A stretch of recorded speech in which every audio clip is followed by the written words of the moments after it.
mas, quando pudemos entregar-nos à experiência, já era muito tarde. A mensagem foi bruscamente interrompida por esta observação em inglês. Ela está muito cansada e exausta neste momento. De súbito, manifestou-se minha avó, a escrever. Advirto que nem todas as palavras da mensagem foram corretamente transmitidas. Dei a mensagem ao Dr. Walter Kroner, da Sociedade de Pesquisas Psíquicas de Berlim, que enviou a um membro polonês da mesma sociedade. É a seguinte a carta que o tradutor dirigiu ao Dr. Kroner. Caro doutor, o documento que me enviou contém, nas primeiras 4 linhas, um certo número de palavras polonesas, ortografias erradas, cuja decifração me deu grande canseira. É este o texto da mensagem. As tuas perplexidades carecem de fundamento. É uma vergonha, estou descontente contigo. O resto estava em inglês e assinado com um nome polonês, que o tradutor não pôde decifrar. Minha tia anunciou que o polonês voltaria, quando minha mãe se achasse suficientemente repousado e bem disposta.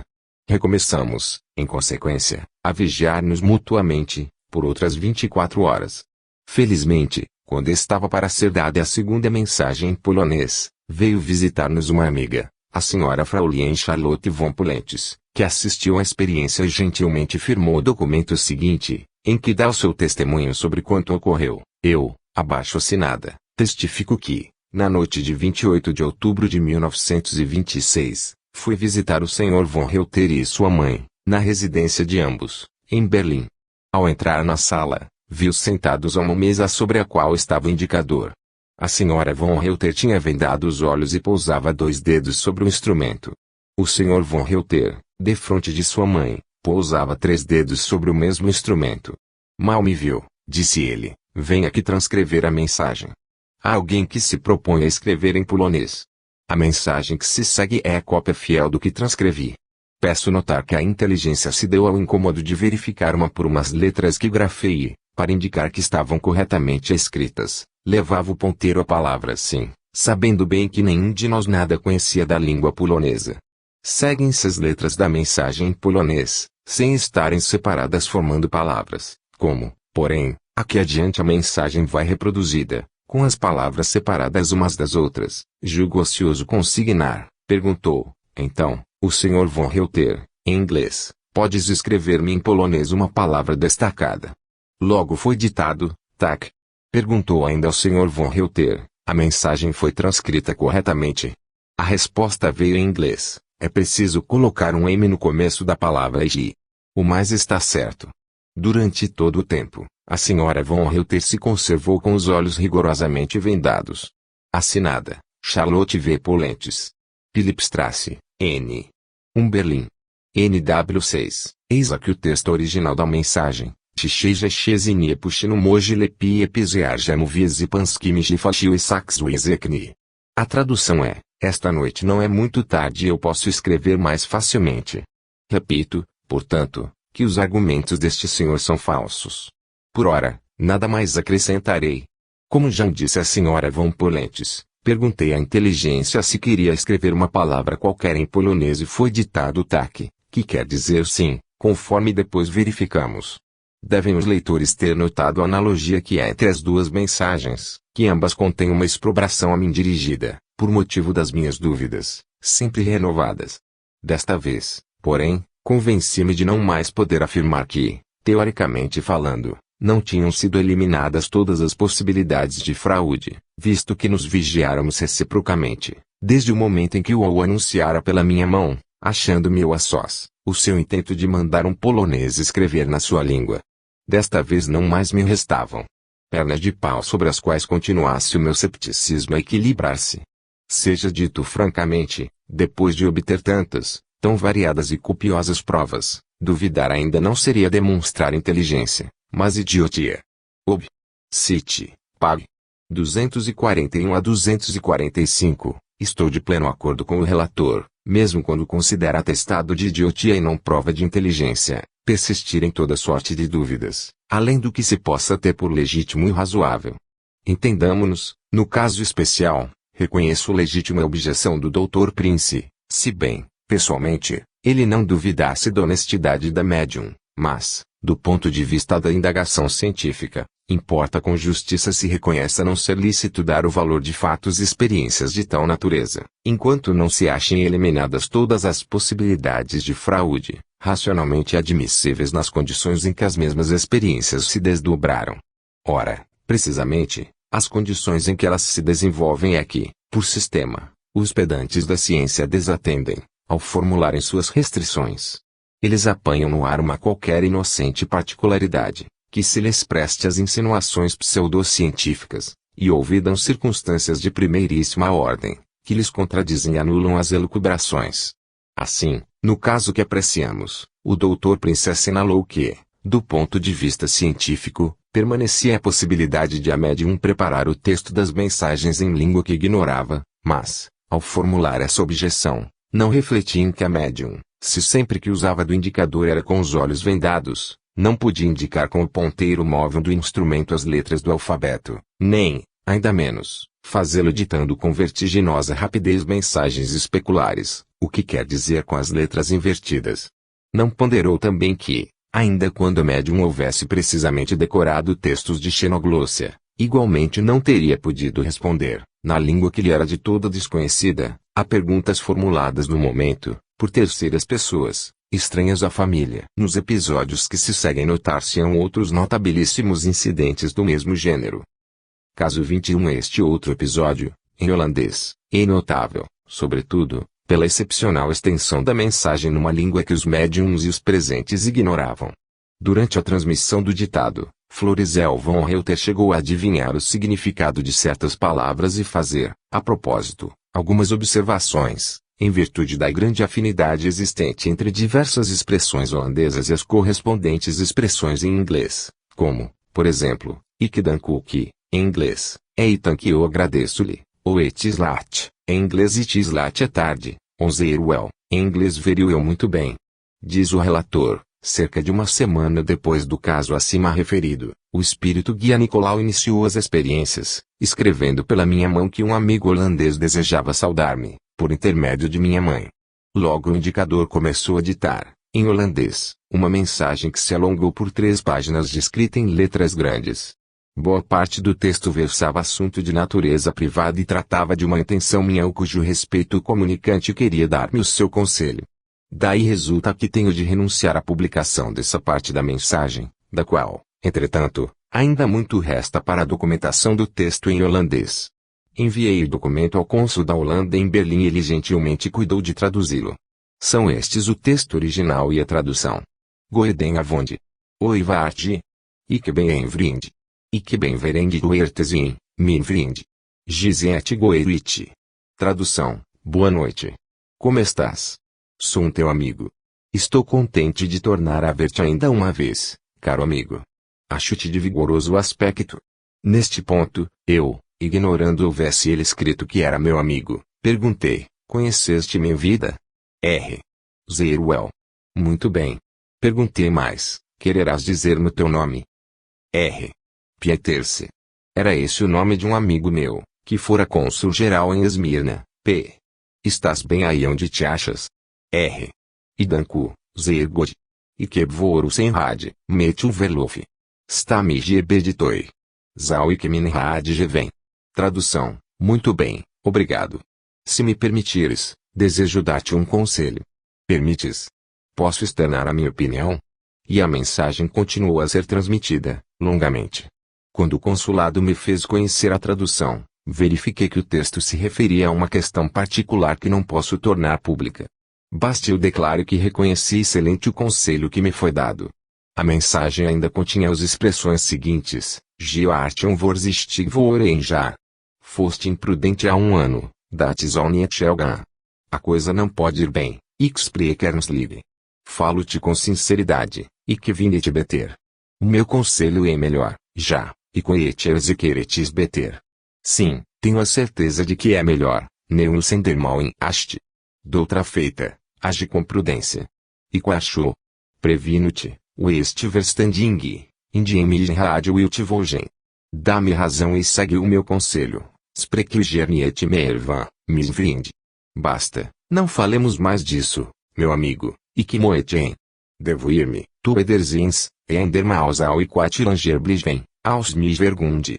Até vista, do outra vez, poderei demorar-me mais, se me for permitido, etislat. E quebniet dastidat etisoulapas. Agora é tarde. Não havia notado que já era tarde. E que moetem. Devo ir-me, a essa altura, ponderei, de fato, é tarde. E um amigo presente tirou do bolso o relógio, para ver as horas. Em consequência, foi escrito, etis no froeden, e que moetigan. Mis groetenhan o moeder. Tu oderzins. Druons alib. E que danku. Tradução, ainda é cedo, mas não posso demorar-me. Minhas saudações a tua mãe até quando nos tornarmos a ver. Bons sonhos. Obrigado a todos. A personalidade que assim se exprimia caracterizava muito bem o que fora em vida o cônsul Peterse, homem enérgico, ligeiramente autoritário, mas amigo excepcionalmente amável e sincero, grande cultor da arte musical. O cônsul holandês em Berlim, tradutor da mensagem, me devolveu com a seguinte missiva, em resposta à sua carta de 21 do corrente, devolvo-lhe o documento que me enviou, juntamente com a tradução. Faço-lhe notar que é correta a língua holandesa da mensagem, salvo poucos erros de ortografia, que corrigia a tinta vermelha.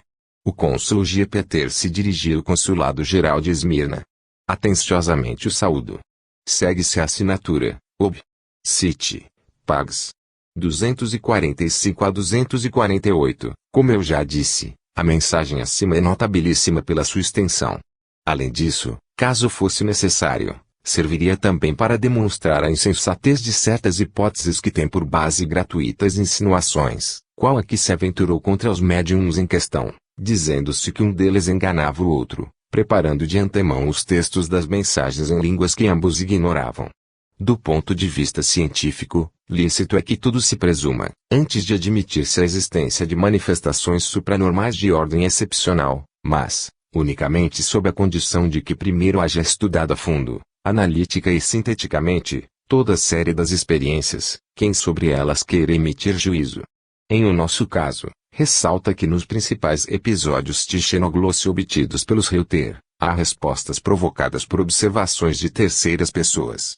Esta circunstância não exclui apenas a hipótese de um dos médiums enganar o outro, afasta igualmente a dos dois se terem combinado para enganar o próximo. Tomemos, por exemplo, o último incidente do episódio que apreciamos. Uma terceira pessoa tira do bolso o relógio e vê as horas.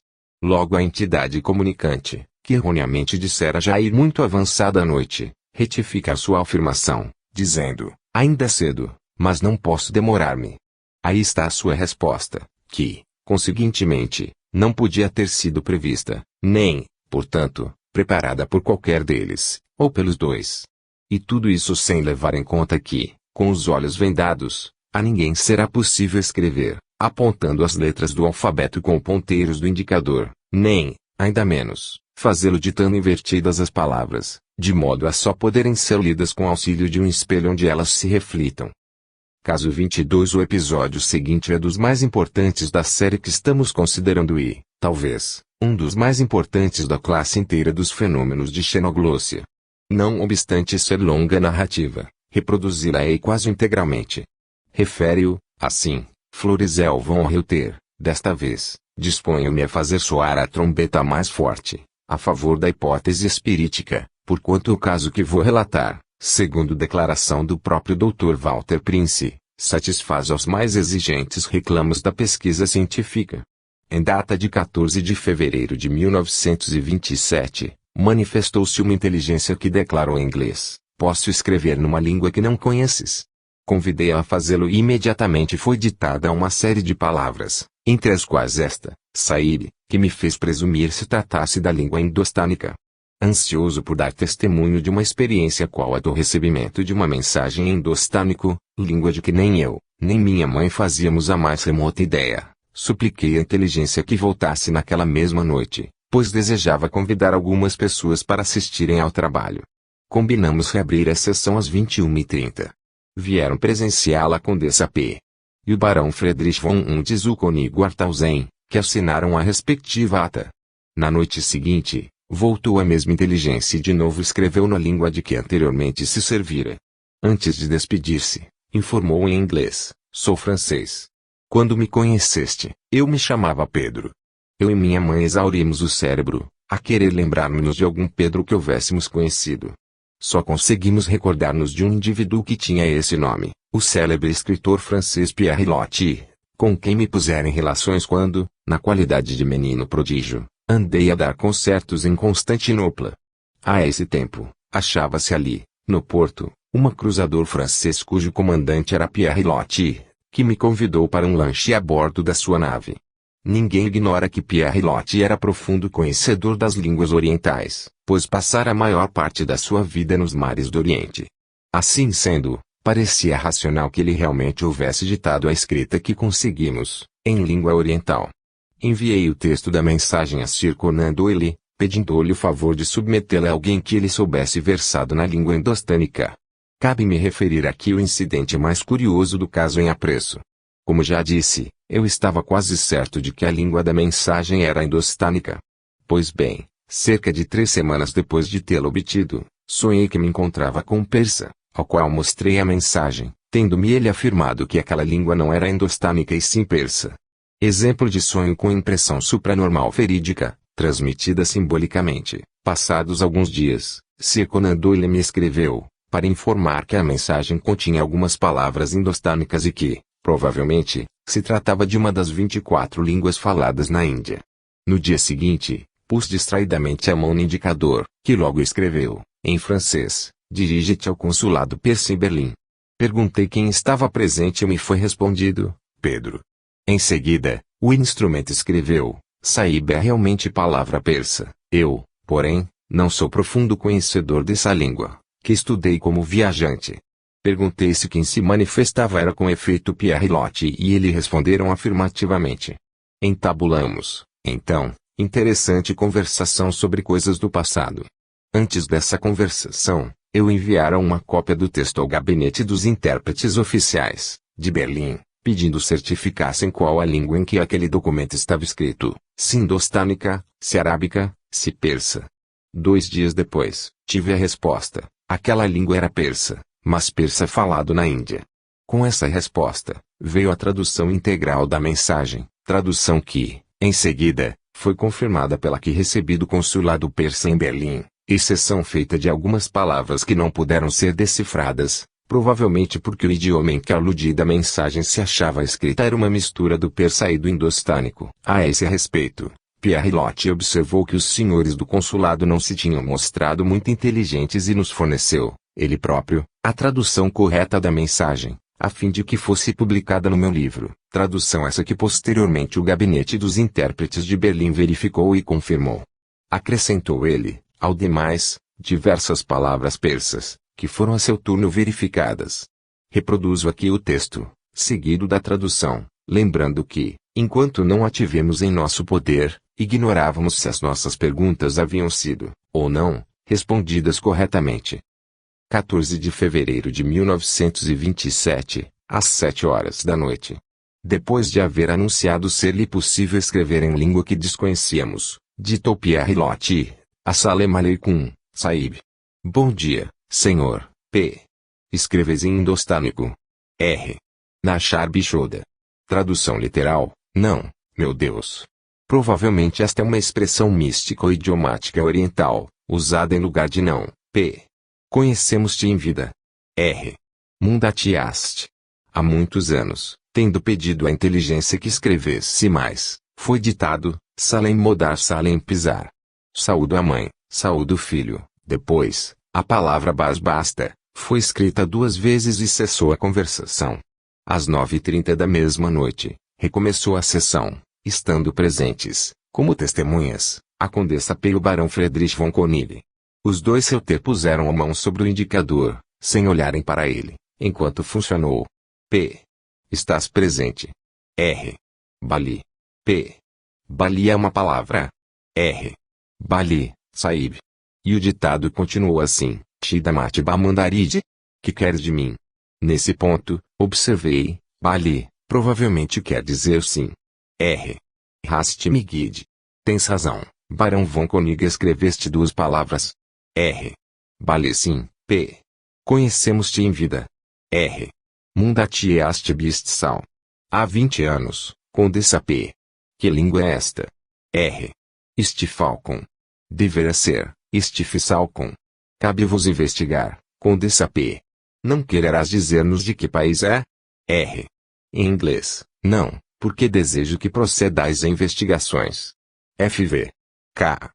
Faremos tudo o que pudermos para investigar e descobrir. R. Shalishub, Saib. Muito bem, senhor, Condessa P. Estarás escrevendo, porventura, em turco? R. Nashar Bishoda. Literalmente, não, por vontade de Deus.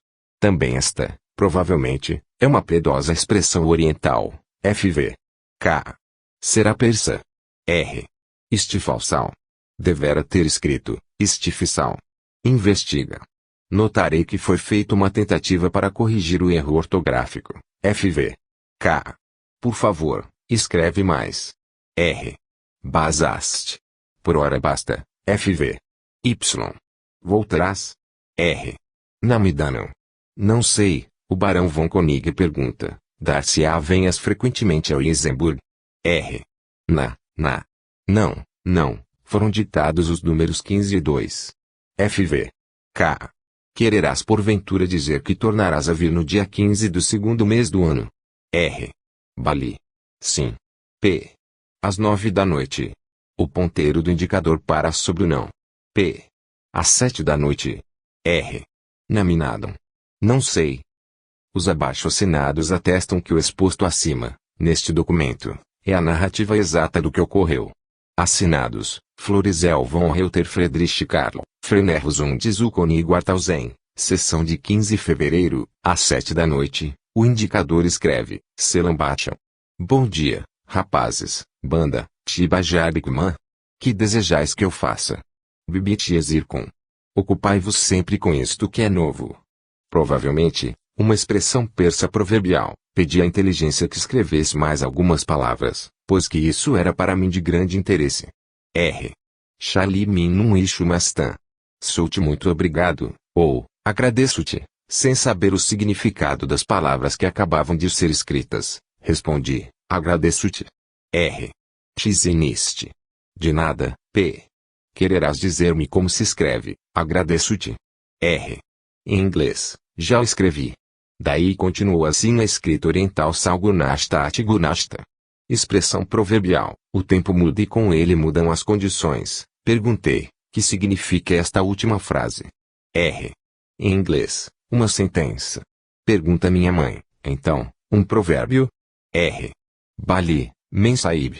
Sim, senhora. Depois, foi escrita outra frase proverbial, Rastinabajahand sim. Nunca tomara má parte a verdade, pedi, escreve mais. R. Basaste Fursati nadaram. Basta. Já não tenho mais tempo. P. Será também uma expressão proverbial a que acabaste de escrever? R. Em inglês, não, uma observação. Shodafishab Picher. Deus vos proteja. Boa noite, Saib Utfatshuma. Expressão idiomática, que significa, conserva-te, ó Senhor, bem disposto para comigo. Esta memorável experiência de xenoglossia conseguida por Florizel von Reuter, que a comenta nestes termos, penso me sobra razão para insistir em afirmar que o episódio acima exposto constitui uma das mais espantosas provas que uma inteligência desencarnada já forneceu, por meio da escrita automática. Desafio os animistas a que apresentem uma explicação do caso, valendo-se de todas as complicadas teorias que hão proposto, com tão grande fertilidade de invenção. Nem eu, nem minha mãe nunca estivemos nas Índias, ou na Pérsia, nunca tivemos relações com pessoas oriundas desses países. E o caso ainda muito mais notável se torna pelo fato de que a linguagem persa da mensagem é um persa dialetal, apenas falado nas Índias. Não se encontra, portanto, no caso em apreço, um átomo que seja de presunção a favor do subconsciente. Ob. Cite. Pags. 256 a 262. Com estas observações, Florizel von Reuter responde triunfal e definitivamente à última e desesperada sutileza sofística que os amigos animistas lhe haviam contraposto, em nome de imaginárias exigências científicas. Consistia essa objeção em dizerem que não bastava desconhecessem ele e sua mãe a língua em que era escrita a mensagem, uma vez que, para também eliminarem a extrema possibilidade teórica relativa aos poderes da subconsciência, seria necessário que nenhum dos dois jamais houvesse estado no país em que se fala a língua usada mediunicamente e que jamais tivessem tido relações com pessoas oriundas de tal país. Eram duas circunstâncias bem difíceis de ser afastadas, com relação a Florizel von Reuter, porquanto, na sua qualidade de virtuoso do violino, peregrinara por quase todos os países da Europa e da América. Nunca, porém, havia estado na Ásia e nunca tivera relações com asiáticos. Eis, entretanto, que se manifesta uma entidade de defunto, a escrever em língua oriental, com todos os requisitos exigíveis pelos sofistas da pesquisa científica. Ponderarei, a propósito, que a frase com que se manifestou essa nova entidade de defunto, posso escrever numa língua que não conheces, deve agregar-se às outras que já tenho assinalado para demonstrar que a série dos casos de xenoglossia obtidos por Florizel von Reuter se originou de uma iniciativa espiritual, tendo por escopo vencer-lhe o cepticismo sempre renascente, mediante a apresentação de provas que descem por terra com todas as hipóteses, todas as objeções, todos os sofismas que os animistas extremados e os pedantes da ciência amontoavam sem trégua contra a interpretação espiritualista dos fenômenos mediúnicos. Desta vez, até o Dr. Walter Prince teve que convir em que o caso de que se trata satisfaz plenamente aos mais exigentes reclamos da ciência, o que equivale a reconhecer que a hipótese, de que tanto se tem abusado, a da onisciência subconsciente, está, afinal, irreparavelmente demolida e que, por isso, já não é possível a ninguém se recusar a ter como demonstrado o grande fato da intervenção de entidades espirituais nas manifestações mediúnicas. Caso 23. A mesma personalidade mediúnica de Pierre Loti intervém uma vez mais, ditando algumas frases em língua arábica.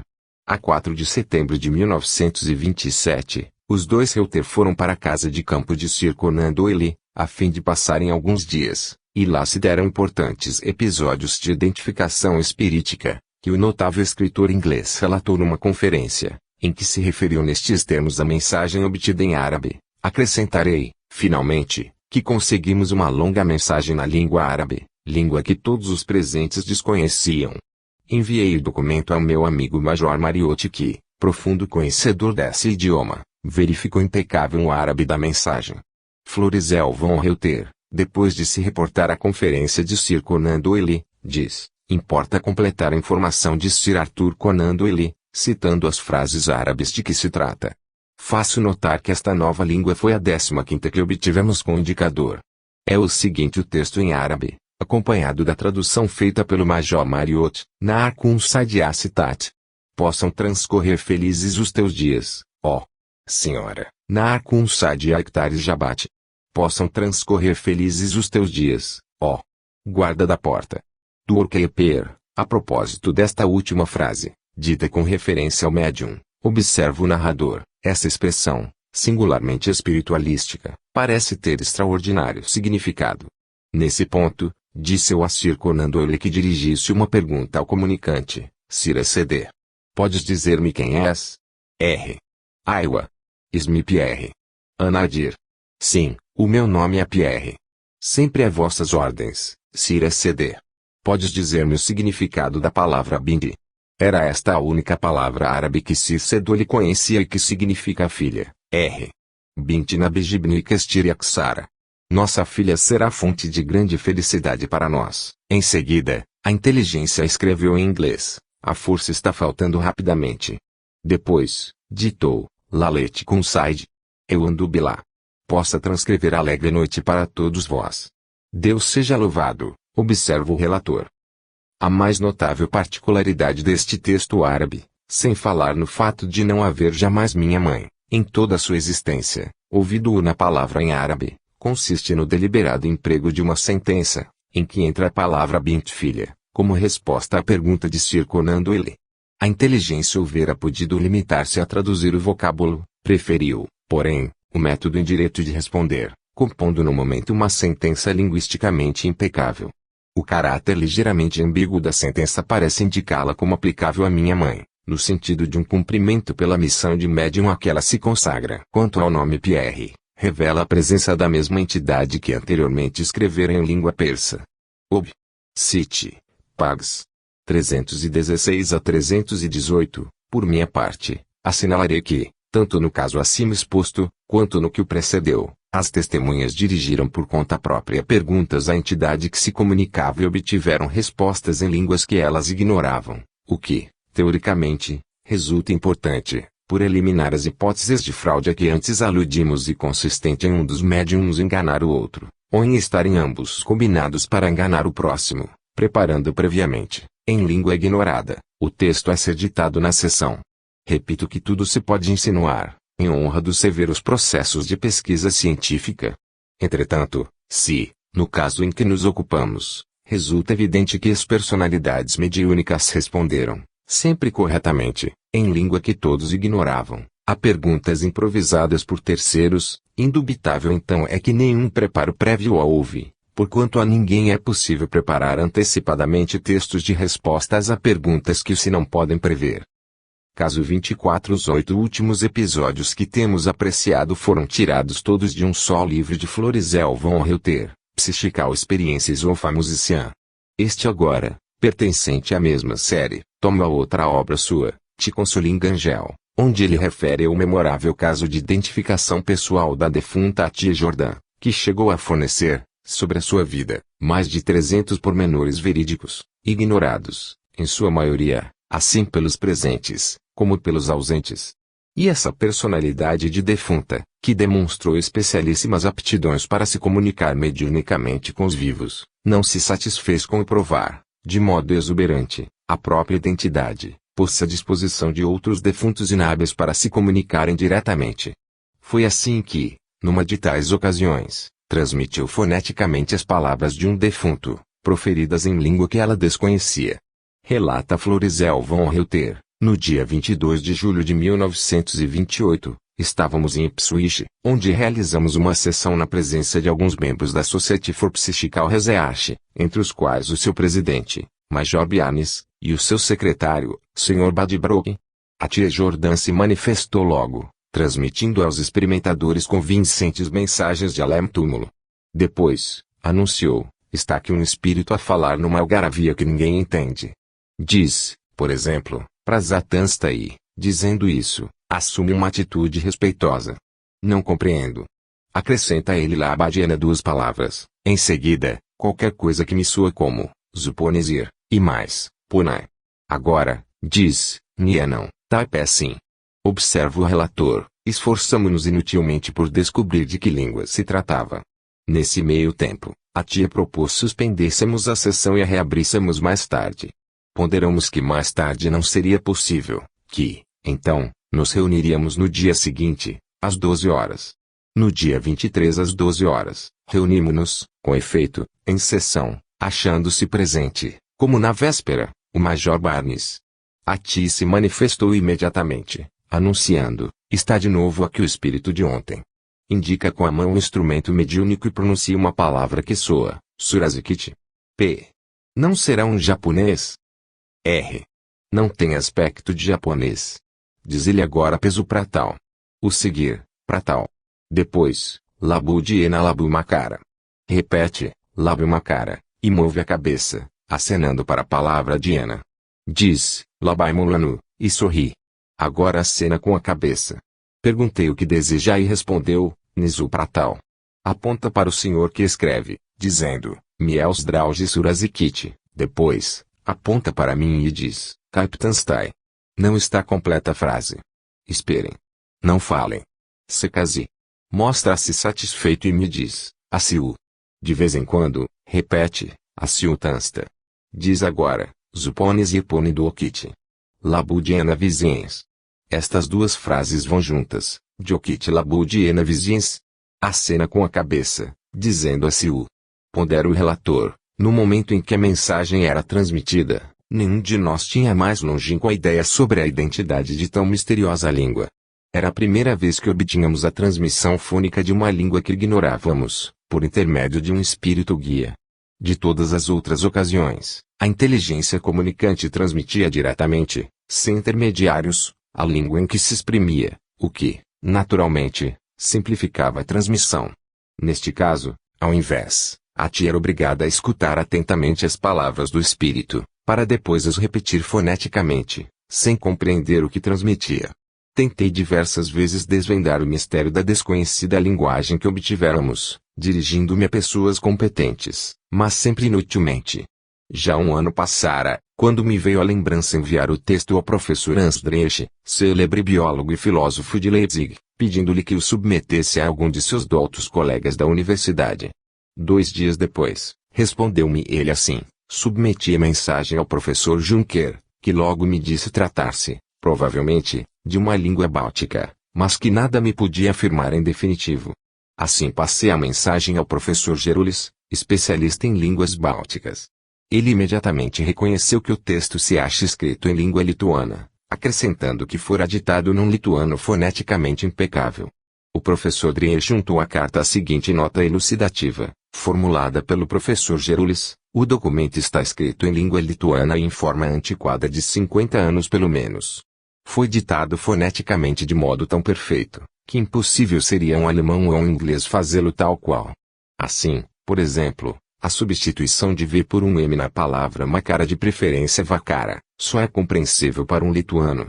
A palavra Zuponis, senhora, já não se usa na escrita lituana, mas há 20 anos passados, ainda estava em uso. Sintética e idiomaticamente é impecável a mensagem. Eis aqui a tradução, contraposta ao texto. Ele diz: Prasaltansteu diz em atitude respeitosa. Acrescenta lá a Abadiana: tenho a honra de desejar bom dia a vossas excelências. Depois, qualquer coisa que soa, Zuponesir. Em segunda, Ponai a senhora e ao senhor. Agora diz, ni é não, type é sim. Exato quanto é o não. Type significa sim. A tia havia entendido mal. Ele indica o instrumento mediúnico e pronuncia uma palavra que soa, Surazikit. Escreve tudo o que digo, diz agora, Labudiena, Labumakara deverá ter dito, Labadiena, Labavakara. Bom dia, boa noite. Em seguida, repete, Labamakara e abana a cabeça com relação à palavra Diena dia. Faço notar que uma aparente contradição há entre a observação de a tia e o fato de estar a sessão realizando-se ao meio-dia. Evidentemente, o espírito abanou a cabeça para significar que se deverá escrever bom dia e não boa noite. É provável, porém, que o não haja escapado a quem apanhava a mensagem, diz, Labai Mulona, e sorri. Deverá dizer-se uma lona, muito grato. Quando lhe perguntei o que desejava, respondeu, Nesupratal não compreendo, indica aquele senhor, dizendo, Miels Drauge Surazikit, caro amigo, escreve tudo o que digo, Capitãs Taisekazi, como está Vossa Excelência. Ele parece satisfeito e me diz, assim obrigado. Algumas vezes, repete, assim Tansta agradeço a Vossa Excelência. Agora diz, Zupones e Epone do Okit, Labudieno vizinhens. Senhores e senhoras, os meus melhores augúrios a todos. Do Okit Labudieno vizinhens. Exprimo os meus melhores votos, comenta o relator. A natureza fragmentária da mensagem se explica, naturalmente, pela dificuldade que, a não ser assim, ela apresentaria para ti, que tinha de transmitir-nos foneticamente as palavras incompreensíveis que o outro espírito pronunciava. Como quer que seja, essa comunicação fragmentária, cientificamente, se revela de grande valor, porque prova, de modo irrefutável, a intervenção de uma inteligência espiritual independente dos que assistiam à sessão. Nem eu, nem minha mãe nunca tivéramos o mais remoto contato com a língua lituana, ou, mais exatamente, não sabíamos, sequer, da existência de tal língua. Entretanto, o indicador escreveu palavras e frases em lituano, gramaticalmente impecáveis. Quantos às intenções do espírito comunicante, resultam manifestas desta frase sua, escreve tudo o que digo, frase que demonstra ter-se ele proposto, como os que o procederam a transmitir uma mensagem em língua que todos ignoravam. Com referência à expressão pouco habitual Vossa Excelência, de que se serve dirigindo-se aos presentes, poderia indicar que ele pertencerá a uma classe inferior, ou, o que é mais provável, essa forma de tratamento nas relações sociais corresponde ao espanhol stede. Seja como for, ela era de uso na Lituânia, há 60 anos. Ob. Cite. Pags.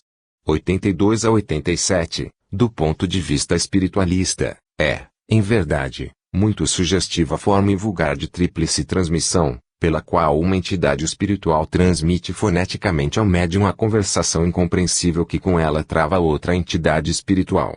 Já tive ocasião de citar um episódio análogo, caso 3, em que a entidade espiritual Nelly repetia foneticamente ao professor Van Eden as incompreensíveis frases holandesas que lhe eram transmitidas por outro espírito de defunto, amigo do professor.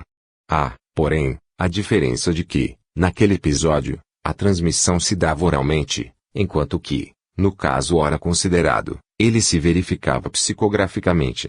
Cabe assinalar que não escapou ao relator o significado teórico das palavras: escreve tudo o que digo, repetidas 2 vezes.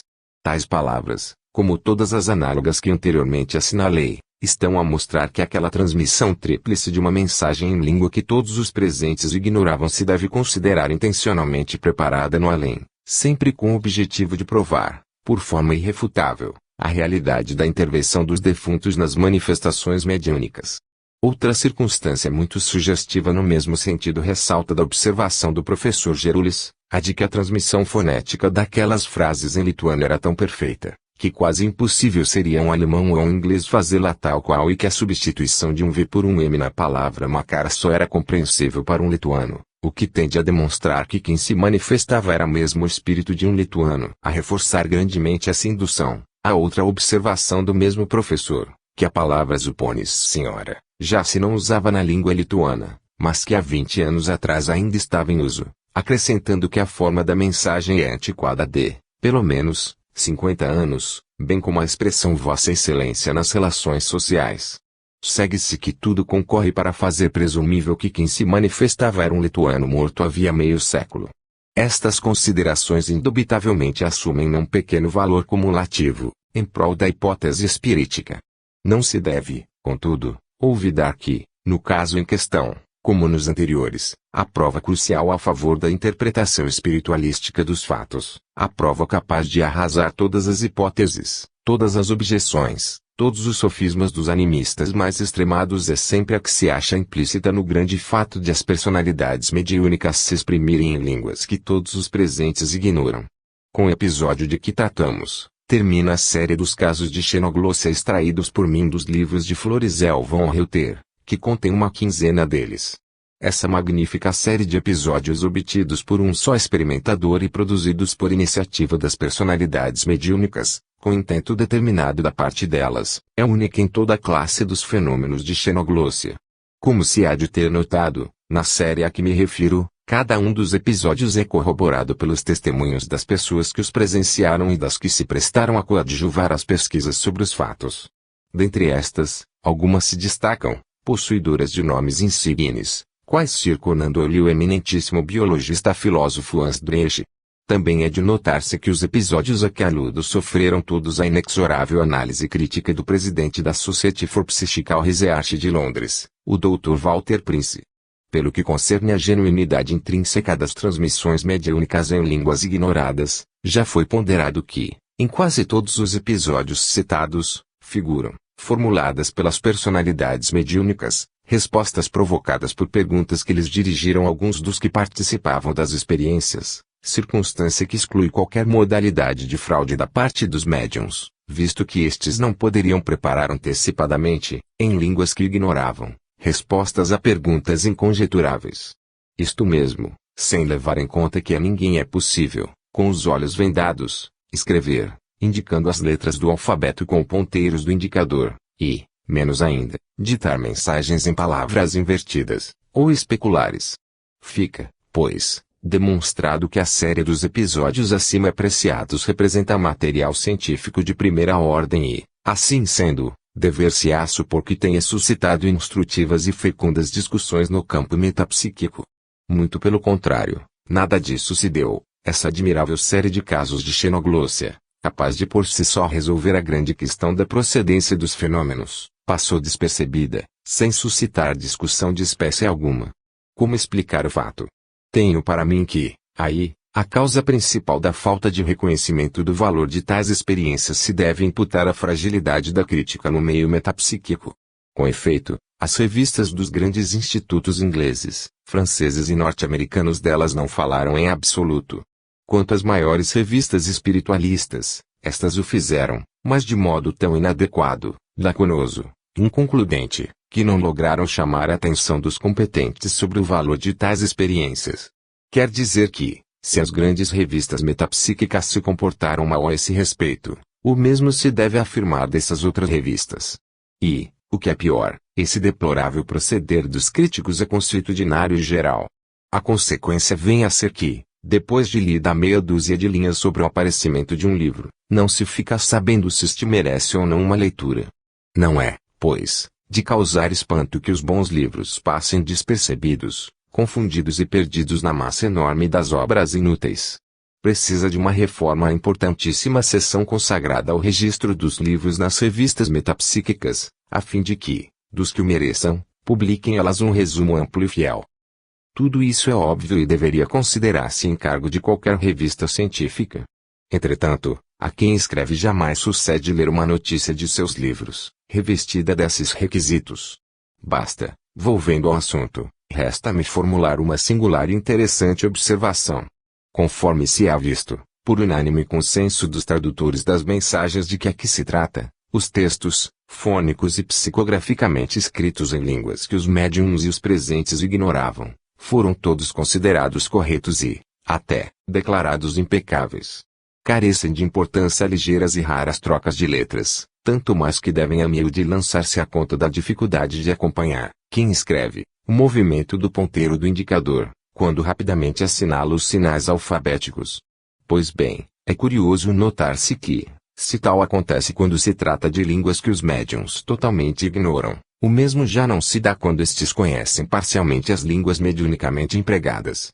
Assim aqui, em detestável italiano, língua que os dois Reuter conheciam bastante para entenderem e falarem, se apresentam escritas as mensagens transmitidas pela personalidade mediúnica que se dizia Nicolau Paganini. E a análise diligente dos erros e das incorreções gramaticais leva à conclusão muito instrutiva de que as palavras raramente usadas na linguagem ordinária, isto é, as que os Reuter desconheciam, segundo eles próprios declararam, eram escritas correta e impecavelmente, ao passo que as da linguagem ordinária, que ambos conheciam e empregavam conversando em italiano, se mostram cruelmente estropiadas, nas conjugações dos verbos, nas descrições dos nomes, nos gêneros e nos números e, precisamente, no sentido em que as estropiariam o inglês que da língua italiana apenas superficial conhecimento possuísse. Estes os fatos. Ora, se considerarmos que a mediunidade da senhora Reuter é de ordem telepata espírita, deveremos inferir que, se as palavras raramente usadas eram transmitidas corretamente, isso se dava porque a médium não as conhecia e, não as conhecendo, elas atravessavam o filtro da sua mediunidade, sem lhe sofrerem a influência perturbadora, enquanto que as outras, as que lhe eram familiares, sofriam irreparavelmente a influência de seus imperfeitos conhecimentos na matéria e, em consequência, lhe surgiam na dicção tal como, verossimilmente, ela as teria escrito. Por efeito destas considerações, somos induzidos à inesperada conclusão de que, do ponto de vista dos fenômenos de xenoglossia, o conhecimento superficial de uma língua, em vez de favorecer a transmissão mediúnica de uma mensagem correta nessa língua, a dificulta notável e irreparavelmente. Aliás, a personalidade mediúnica, que se dizia Nicolau Paganini, reconheceu o fato e afirmou diversas vezes que se comunicava telepaticamente com a médium, não podendo, por isso, impedir que aparecessem erros de toda espécie na transcrição das mensagens, com relação às quais declarou que o pensamento lhe pertencia, não a forma. Pelo que se refere à identidade do espírito que se comunicava sob aquele nome, este não é o momento de elucidar a questão, a cujo respeito me limitarei a ponderar que ele forneceu ótimas provas de identidade pessoal e que, do ponto de vista teórico e em honra da lei de afinidade que rege o universo físico e psíquico, nada de inverossímil se poderia descobrir no fato de Nicolau Paganini, célebre artista do violino, manifestar-se pela mediunidade de Florizel von Reuter, outro insigne violinista, cognominado Paganini Redivivo. Tenho a informar, por último, que recentemente se desenvolveu nos dois Reuter a mediunidade de voz direta e que o primeiro a manifestar-se, falando por longo tempo na sua língua, foi Nicolau Paganini. Caso 25 encerro a presente categoria com um caso recente, legitimamente famoso. Embora o conheçam todos os que se ocupam com as pesquisas metapsíquicas, não posso furtar-me a referi-lo em desenvolvido resumo. Aludo aos vários e maravilhosos episódios de xenoglossia, na língua chinesa, obtidos em Boston com a médium Sra. Margery Crandon, de envolta com o fenômeno de correspondência cruzada a grande distância, consistindo esse fenômeno em os médiums Valiantini, numa sessão em Nova York, e o Dr. Arbuik, numa sessão em Niagara Falls, escreverem, na mesma noite e quase à mesma hora, mensagens correlatas em língua e caracteres chineses, tendo sido tudo predisposto e previamente anunciado pelo espírito guia Walter, falecido irmão da médium Margery.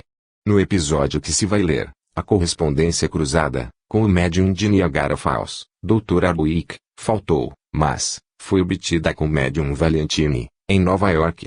Toma o episódio a revista norte-americana Psychic Research, 1928, pág. 496 a 502, de acordo com as instruções dadas pelo espírito guia Walter, na noite de 17 de março de 1928, às 21 horas, realizaram-se sessões em Boston, Nova York e Niagara Falls, com os médiums mencionados acima. No grupo de Boston, iniciador dos trabalhos, manifestou-se logo Walter por meio da voz direta e anunciou que estava tomando providências sobre a energia necessária para a manifestação daquela noite, em que operariam personalidades espirituais chinesas. Relatando o caso, prossegue assim o Dr. Richardson. Depois, Walter mandou que provêssemos de papel e lápis o médium, que lhe deixássemos em liberdade as mãos, que acendêssemos uma lâmpada vermelha e que não interviéssemos enquanto o médium não houvesse concluído. Margery tomou do lápis e começou a escrever, do alto da primeira página do caderno, em 9 colunas verticais, porém com tal rapidez que aos experimentadores se afigurava estar a sua mão apenas agitada por intensíssimo tremor.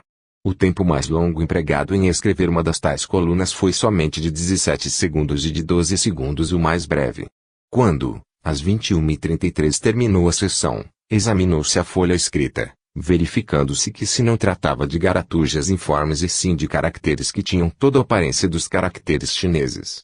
Às 21h55, Margery, já despertada, se sentiu de novo impelida a escrever automaticamente e, em plena luz branca, escreveu, com muito menor rapidez, outras 5 colunas de caracteres chineses. Isso é tudo o que se passou no grupo de Liam Street, em Boston. À mesma hora, realizou-se em Nova York, com o médium Valiantini, uma sessão, durante a qual uma voz se dirigiu à senhora Cannon, saudando-a em chinês e dizendo ser Kung Fu Tze, para logo depois acrescentar, em inglês, tentarei, 1, 2 ou 3 vezes. Perguntou-lhe a senhora Cannon se queria dizer que já tentara manifestar-se por 3 médiums e a voz respondeu afirmativamente. Ao terminar a sessão, Valiantini escreveu, desperto, o nome Kung Fu Tze e imediatamente encheu uma coluna de caracteres chineses. O fato foi logo comunicado pelo telefone para Boston, Liam Street. Não se obtiveram manifestações no grupo de Niagara Falls. As páginas escritas em chinês pela médium Margery foram submetidas ao exame de 2 chineses cultos, os doutores Cixi F. Wang, sendo ao mesmo tempo enviada a cópia ao eminente orientalista europeu, professor Wimante. Todos informaram acordemente que se tratava de autêntica escritura chinesa, em caracteres antiquíssimos, escritura que os doutores do Celeste Império definiram, qualificando-a de chinês original, difícil de ser interpretado por quem não possua profunda cultura clássica. Nada obstante, os doutores Cixi Wang se dedicaram com grande empenho a fazer uma tradução cuidadosa, declarando, porém, que pessoa mais enfronhada na literatura clássica talvez apanhasse com mais fidelidade certos matizes do pensamento do escritor. A tradução é longa, 44 linhas da revista, e o texto consta de sentenças e conselhos morais e filosóficos. Ora, conforme observa o Dr. Richardson, tendo Walter anunciado previamente que Confúcio interviria, alguns dos presentes formularam perguntas de ordem geral, apropriadas à personagem que viria manifestar-se. Essas perguntas não foram escritas, mas o sentido delas se subentende das respostas obtidas. Daí se deve inferir que tem havido correlação entre as perguntas feitas e o conteúdo do texto chinês. É de notar-se que a tradução do Dr. Wimante concorda com a dos doutores chineses, embora difira mais ou menos desta, quanto aos matizes do pensamento interpretado, o que, naturalmente, era de esperar-se, em se tratando de caracteres ideográficos, semelhantes aos caracteres egípcios, coisa que os doutores chineses haviam antecipadamente declarado. A esse propósito, observa o Dr. Wimante, os caracteres são genuinamente chineses e apresentam forma normal. Nota-se apenas certa falta de firmeza nos ligamentos, como também ausência de simetria e de regularidade, o que leva a concluir-se que a mão que escreveu era de um forasteiro. Noto igualmente que nenhum dos caracteres apresenta sinais de abreviação, num ditado tão longo, que nenhum literato chinês escreveria sem fazer uso de abreviações. Além disso, em todas as folhas mediunicamente escritas sobressai a errônea direção da grafia, que parte da esquerda para a direita. Locke, City, Pags. 571 a 573. Com relação a esta singularidade, o Dr. Richardson assim se pronuncia. Para esta última particularidade já o empregado japonês da casa grandona nos chamara a atenção. Várias vezes ele nos pedira para traduzir alguns escritos chineses, mais breves, que obtivéramos, quase sempre representação de algarismos, e constantemente nos observara que aqueles caracteres eram, com efeito, escritos em bom chinês, mas traçados em direção errada, da esquerda para a direita, em vez de o serem da direita para a esquerda. Acabara por se mostrar espantado com a teimosia de Margery em querer escrever chinês daquele modo, declarando-lhe que, se desejava aprender a língua chinesa, tinha que se decidir a escrever no sentido contrário ao que o fazia. Nas suas conclusões sobre a sessão de 17 de março, observa o Dr. Richardson, resumindo essa experiência, devemos, antes de tudo, fazer ressaltar que nela, como já nas duas análogas anteriormente citadas, Walter teve parte secundária, no que respeita ao desenvolvimento dos fatos, parte que, todavia, resultou muito importante, uma vez que foi ele quem tudo predispôs e quem regulou o aparelho direi assim do qual teriam de servir-se seus colaboradores chineses. E, desde que se atente nos resultados obtidos, obrigado-se a concluir que as condições por ele previamente dispostas eram perfeitas, dada a espantosa rapidez com que Margery grafou o pensamento dos chineses que se comunicaram. Inútil acrescentar que nem Margery, nem Walter, nem qualquer dos componentes do círculo dos experimentadores possuía a mínima noção, normalmente adquirida, da língua e da literatura chinesas. Em face destas circunstâncias, aqui fica reduzida a hipótese de uma personalidade segunda, como agente presumível da mediunidade de Margery. Pag. 501. Mas, se a hipótese de uma personalidade segunda fica arrasada e aniquilada, no caso de uma médium que escreve com fulminante rapidez em língua e caracteres chineses, que se há de dizer diante deste outro episódio em que a chamada personalidade segunda pede se lhe forneça uma sentença qualquer, para transmiti-la em seguida aos seus colaboradores chineses, que a reproduzem traduzida em chinês, por via do médium de Niagara Falls, a 500 milhas de distância, quase simultaneamente. Refere o Dr. Richardson, Walter, por iniciativa sua, pediu ao Sr. Beard que desse uma sentença breve e clara, sentença que ele se encarregaria de transmitir aos seus colaboradores chineses, os quais, a seu turno, a reproduziriam pelo médium Arbuik, em Niagara Falls, traduzida em chinês. O Sr. Beard deu o seguinte provérbio: uma pedra que rola não se cobre de musgo. Walter aceitou, fazendo a propósito alguns comentários humorísticos. Ao mesmo tempo, em Niagara Falls, o Dr. Arbuik, em transe, produziu 14 caracteres chineses, dispostos em 2 colunas. Que o professor Leis traduziu assim: um preceptor que viaja não guarda dinheiro. Ora, não há quem não veja, nessa versão livre do provérbio do Sr. Beard, racional transporte, para a atmosfera intelectual chinesa, de um conceito metafórico dificilmente acessível às mentalidades chinesas numa versão literal. Direi mesmo que a tradução livre, interpretação fiel do significado da sentença proverbial, oferece uma amostra muito sugestiva do temperamento chinês, amostra mais convincente do que se tratasse de uma versão literal do próprio provérbio. Locke, City, Pags. 502 a 503, indubitavelmente, aquela tradução livre, donde ressalta mais claro e preciso o conceito moral, um tanto ou quanto obscuro, do provérbio oferecido pelo Sr. Beard, demonstra mais que nunca a absoluta autonomia das inteligências que presidiam as manifestações em apreço. Concorre, pois, fortemente para robustecer, no sentido espiritualista, o valor teórico das outras eloquentes circunstâncias de fato, aqui consideradas, relativas à transmissão, quase instantânea, a uma distância de 500 milhas, do provérbio confiado a Walter, no grupo de Boston, e sua tradução em língua chinesa, com caracteres também chineses. É uma circunstância esta última que não há como se atribuir aos poderes de uma efêmera personalidade subconsciente, visto que a médium e todos os presentes ignoravam a língua chinesa, com seus dificílimos e intrincados caracteres ideográficos. Resumindo os fatos, o Dr. Richardson acentua nestes termos o maravilhoso incidente. Iniciamos as nossas experiências no firme pressuposto de que o transe de Margery fosse de origem autossugestiva, que a sua clarividência fosse consequente à autossugestão e que certos efeitos pós-hipnóticos se deveriam atribuir a uma personalidade secundária da mesma Margery, personalidade que denominávamos Walter Margery.